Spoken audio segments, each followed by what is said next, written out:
Kalau sebut pasal watak paling berpengaruh dalam dunia Naruto, memang susah nak tinggalkan nama Uchiha Madara dengan Uchiha Obito. Ramai orang nampak mereka sebagai watak yang hampir sama sebab dua-dua merupakan ahli klan Uchiha, menggunakan Sharingan yang sangat kuat dan sama-sama terlibat dalam rancangan besar untuk mengaktifkan Infinite Tsukuyomi.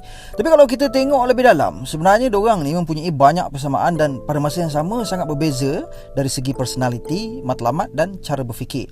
Pertama sekali, persamaan paling ketara antara Madara dan Obito adalah kedua-duanya pernah kehilangan seseorang yang sangat penting dalam hidup diorang. Madara hidup dalam era peperangan yang tidak berkesudahan. Sejak kecil dia melihat adik-beradik dia mati satu demi satu di medan perang. Pengalaman itu yang membuatkan dia hilang kepercayaan terhadap dunia dan mula percaya bahawa keamanan sebenar tak boleh dicapai melalui cara biasa. Obito pula mengalami tragedi yang lebih peribadi. Dia kehilangan Rin, gadis yang sangat disayangi. Saat melihat Rin mati di tangan Kakashi, seluruh dunia Obito seolah-olah runtuh. Dari situlah lahirnya keinginan untuk mencipta dunia ilusi di mana semua orang boleh hidup tanpa kesakitan. Jadi walaupun punca diorang ni berbeza, kedua-dua akhirnya sampai kepada kesimpulan yang sama, iaitu dunia sebenar penuh penderitaan. Selain itu, kedua-dua diorang ni juga percaya kepada Infinite Tsukuyomi. Diorang mahu seluruh manusia hidup dalam mimpi yang sempurna. Dalam fikiran diorang, perang, kematian dan kesedihan hanya boleh dihentikan kalau semua orang hidup dalam dunia ilusi yang dicipta oleh diorang.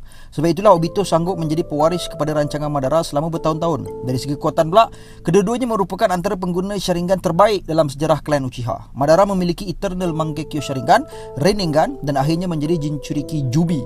Obito pula mempunyai Mangekyo Sharingan dengan kemampuan Kamui yang sangat menakutkan. Walaupun tahap kuasa mereka ni tak sama, kedua-duanya tetap berada dalam kategori ninja yang hampir mustahil untuk ditewaskan oleh shinobi biasa. Namun di sebalik semua persamaan itu, terdapat banyak perbezaan besar yang membezakan Madara dan Obito.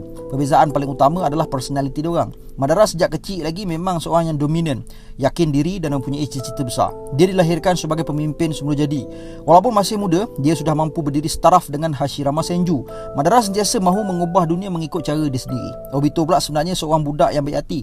Masa kecil dia sangat mirip dengan Naruto. Dia suka membantu orang lain, sering lambat datang ke misi dan mempunyai impian untuk menjadi Hokage. Kalau Rin tak mati, besar kemungkinan Obito akan terus menjadi ninja yang baik. Ini menunjukkan bahawa kejahatan Obito lebih banyak lahir daripada trauma berbanding sifat semula jadi dia. Perbezaan kedua pula adalah tahap keazaman diorang ni terhadap matlamat masing-masing. Madara betul-betul percaya bahawa dia betul. Walaupun seluruh dunia menentang dia, dia tetap yakin bahawa Infinite Tsukuyomi adalah jalan penyelesaian terbaik. Dia tidak pernah menunjukkan penyesalan terhadap tindakan dia. Obito pula lain sikit. Walaupun dia menjadi penjahat selama bertahun-tahun, jauh di sudut hati dia masih ada sifat baik yang tak pernah hilang sepenuhnya.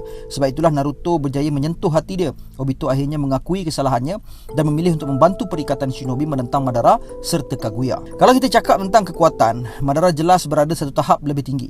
Madara adalah legenda yang ditakuti seluruh dunia ninja. Dia seorang saja mampu menewaskan ribuan shinobi dalam perang dunia ninja keempat. Malah 5 Kage sekalipun tak mampu menghalang dia. Apabila Madara memperoleh kuasa Jubi, dia menjadi hampir tak dapat dikalahkan. Obito pula sangat kuat, tetapi kekuatan ini lebih bergantung kepada strategi dan kemampuan Kamui.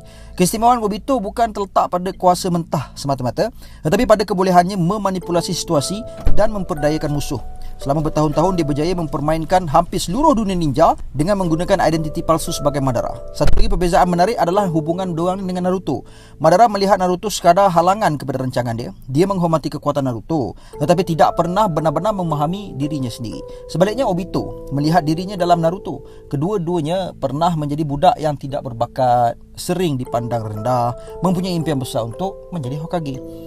Bezanya Naruto tak pernah berputus asa walaupun kehilangan ramai insan penting. Sebab itulah Obito akhirnya sedar bahawa dia memilih jalan yang salah. Dari sini Madara dan Obito memang mempunyai banyak persamaan.